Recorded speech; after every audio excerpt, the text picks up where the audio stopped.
It definitely is a serious question of integrity, because if a Prime Minister or then Transport Minister solicited flights personally, it does matter, and it does matter to the public. But he said that he didn't, for private upgrades then, but can I ask you a question? If he was the then Transport Minister and he did ask for private upgrades, would that be a breach of the ministerial codes of conduct?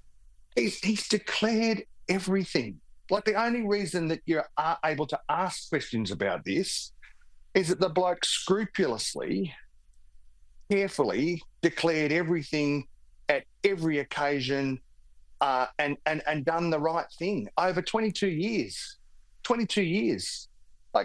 That's not the case for Bridget McKenzie, who hasn't been able to manage it over 22 weeks.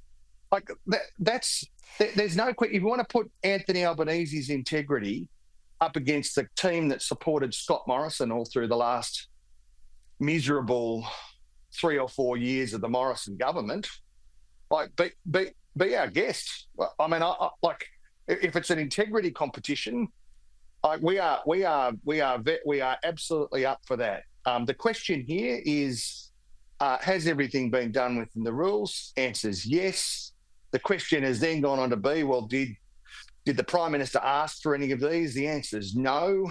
Then it turns out that the Questioner-in-Chief, sent out by Peter Dutton, the angriest man in Australian politics, always looking for a fight, sends someone out to ask the questions, and she's got egg all over her face. Like, this is where it was always going to finish, and it's finished. And it's finished in record time. We understand. It's no surprise politicians get freebies. The question is whether the PM, the then Transport Minister, solicited these. He's come out and released a statement late yesterday afternoon saying that he didn't personally call Alan Joyce.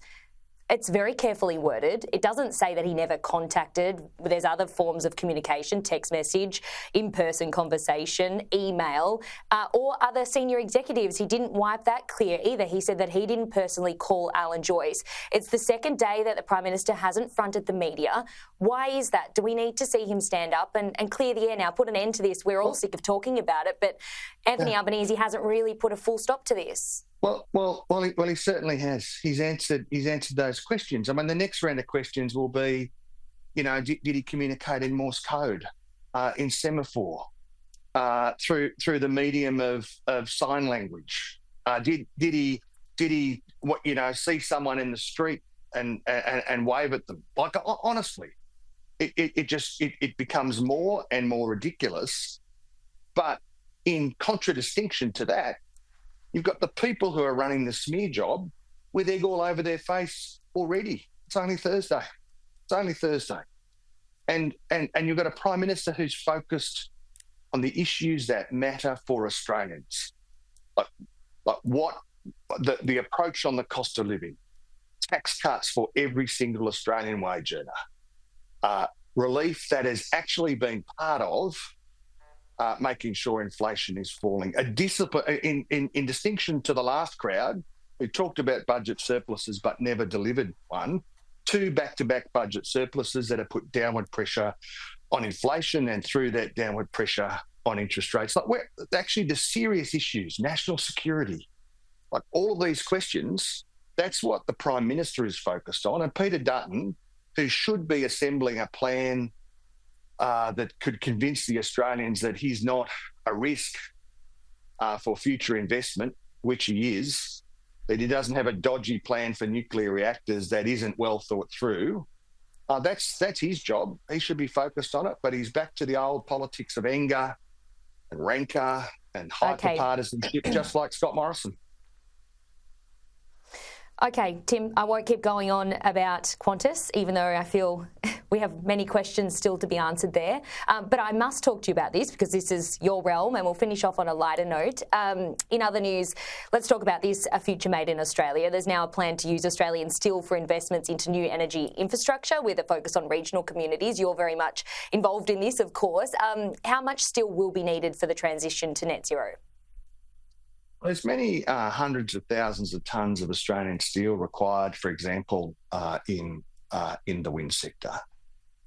And This is an enormous opportunity for Australian business and Australian workers, particularly in regional Australia. Now, we've got the biggest industry policy pro-manufacturing package in Australian history, the Future Made in Australia package, together with the work that Ed Husic is leading with the National Reconstruction Fund and our industry policies more broadly.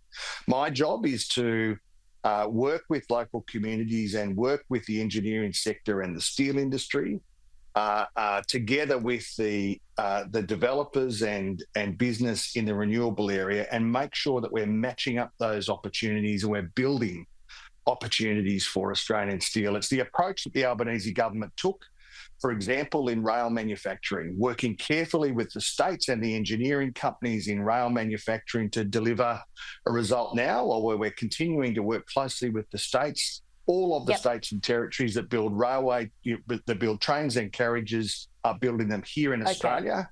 I want to see the same approach, generating good jobs, more good jobs in Australia's regions, because that's what Future Made in Australia is all about.